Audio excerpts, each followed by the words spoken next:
4 months, one of the biggest questions in professional golf has been simple: what should we realistically expect from Justin Thomas right now? And honestly, in my opinion, that's a much more complicated question than it looks. Justin Thomas is officially back on the PGA Tour after spending the last 4 months recovering from back surgery. His return comes this week at the Arnold Palmer Invitational at Bay Hill, one of the toughest courses players face all season. And while many fans are excited to see him back, I think it's important to approach this comeback with a little perspective. Because returning from a microdiscectomy surgery, the same procedure that Tiger Woods and Will Zalatoris underwent, is never simple. Now here's what makes Thomas's situation interesting. Before the surgery, he was actually starting to look like the old Justin Thomas again. Last season he finally won again after a long drought, and that victory came after a huge improvement with the putter and the consistent ball striking that made him one of the best players in the world. At one point he climbed all the way back to world number 4, which shows that the talent and the competitive level are still there. But here's where my analysis becomes more cautious.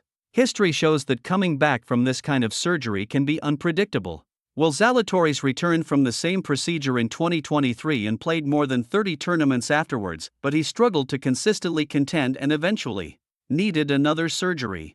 Tiger Woods is another famous example. He had multiple back surgeries before finally finding a way back to elite golf years later. So when Justin Thomas himself says he expects to be a little rusty, I actually think that's the most honest and realistic expectation. And to me, that's completely fine. From what we know, Thomas's doctors caught the issue relatively early. Interestingly, he didn't even have serious back pain. The problem was discovered after he felt stiffness in his hip, and an MRI revealed the injury. Since then, he's followed every medical recommendation and says he now feels fully healthy. That's a very positive sign. But returning to tournament golf, especially at a place like Bay Hill, which demands precision and punishes mistakes, is always a different challenge than practice rounds or rehab sessions. In my opinion, the most important thing this week isn't the result. It's how Justin Thomas moves, swings, and competes over 4 rounds. If he can get through the tournament feeling strong physically, that might be the biggest win of all. The rhythm, the sharpness, and the confidence can come later. Because let's be honest, when Justin Thomas is healthy and playing with confidence, he's still one of the most dangerous players in the game. The real question now isn't whether he can return to that level.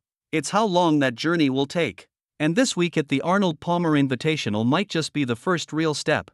So now I want to hear your opinion. Do you believe Justin Thomas can return to his best form this season? Or do you think this comeback might take longer than many fans expect?